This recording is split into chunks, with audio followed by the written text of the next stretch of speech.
Bonjour les amis, Marc Maillot encore avec vous de mon bureau en Floride. Je retourne à la prière sacerdotale de notre Seigneur Jésus dans l'Évangile Saint Jean au chapitre 17 pour ne relire que 2 versets.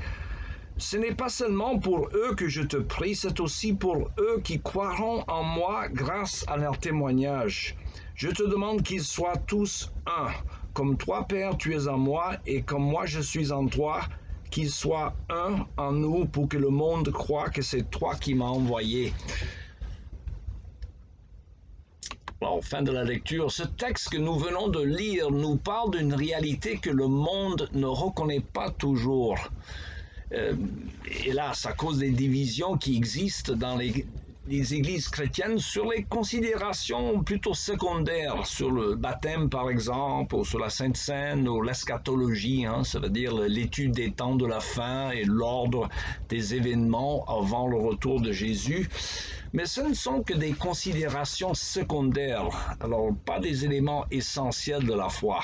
Pour savoir les éléments essentiels de la foi, il suffit de reciter le credo, que l'on appelle communément le symbole des apôtres. J'espère que vous le connaissez par cœur. Nous le recitons tous les dimanches dans notre église aux États-Unis, ici dans la version qui se trouve dans le recueil des cantiques arc-en-ciel. Derrière, vous avez le credo qui se lit « Je crois en Dieu, le Père Tout-Puissant, créateur du ciel et de la terre. Je crois en Jésus-Christ, son Fils unique, notre Seigneur, qui a été conçu du Saint-Esprit, qui est né de la Vierge Marie. Il a souffert sous Ponce Pilate, il a été crucifié, il est mort. Il a été enseveli, il est descendu aux enfers, le 3e jour il est ressuscité des morts, il est monté au ciel, il siège à la droite de Dieu le Père Tout-Puissant, il viendra de là pour juger les vivants et les morts. Je crois à l'Esprit Saint, je crois à la Sainte Église universelle, la communion des saints, la rémission des péchés, la résurrection de la chair et la vie éternelle. Voilà l'essentiel de la foi chrétienne et je pense que c'est important pour les chrétiens de se lever chaque dimanche au culte et reciter ensemble ce que nous croyons en tant que disciples de Jésus-Christ.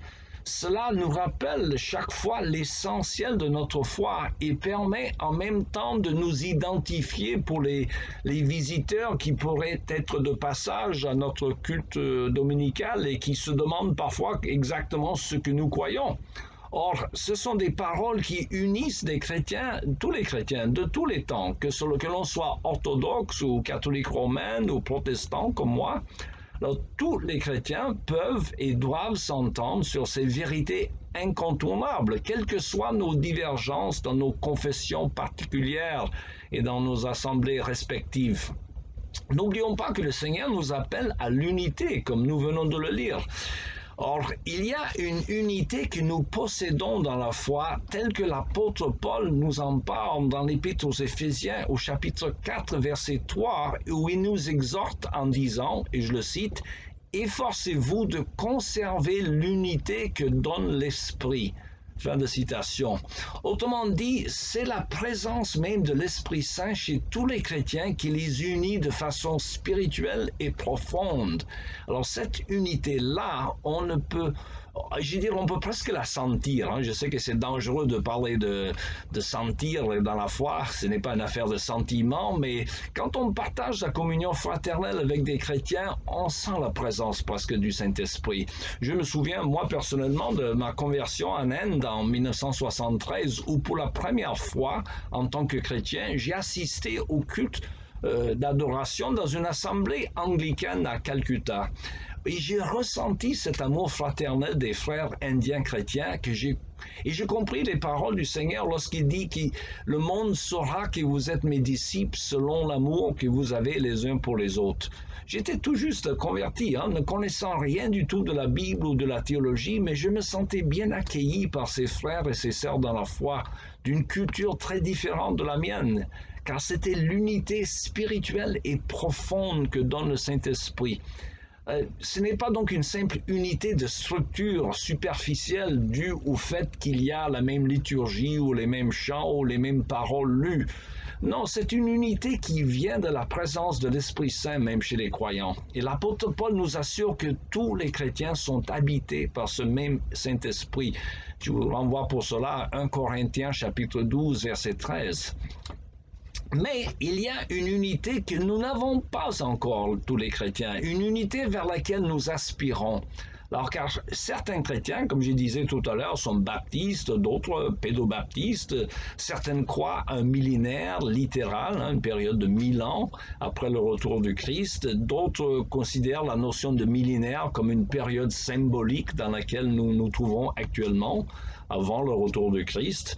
Certains chrétiens se font une certaine idée sur la Sainte Seine, comme s'il était seulement un repas commémoratif, d'autres y voient la présence réelle ou spirituelle du Christ dans les éléments.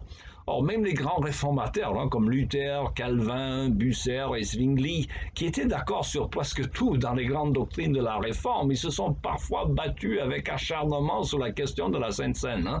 Ce qu'elle symbolise, combien souvent fallait-il l'observer. Calvin, par exemple, il voulait célébrer la Sainte Seine tous les dimanches. Mais pour certaines, cela faisait trop catholique, disait-il, comme la récitation de la confession de foi tout à l'heure. Mes amis, je vous rappelle, comme nous disait toujours notre doyen, M. Courtial, notre but en tant qu'évangélique n'est pas de faire le contraire des catholiques, car à ce compte-là, il faudrait s'arrêter de croire en Dieu. Car eux, ils y croient. Non, notre but est d'être fidèles à ce que Dieu nous apprend dans l'Écriture sainte, la Bible. Et dans ce sens, je vous exhorte à vous approcher de Dieu par la parole dans la prière, car nous sommes tous comme les rayons d'une roue de bicyclette qui, à mesure qu'ils s'approchent du moyeu, ils s'approchent en même temps les uns des autres. Et en guise de conclusion, je vous laisse ces paroles attribuées à saint Augustin et d'autres les attribuent à Théodore de Bèze qui disait « Dans les essentiels, l'unité, dans les non-essentiels, la liberté et en toute chose, charité. » Voilà, c'est tout le temps qu'il me reste pour aujourd'hui. Il me reste qu'à vous souhaiter une bonne journée et à la prochaine.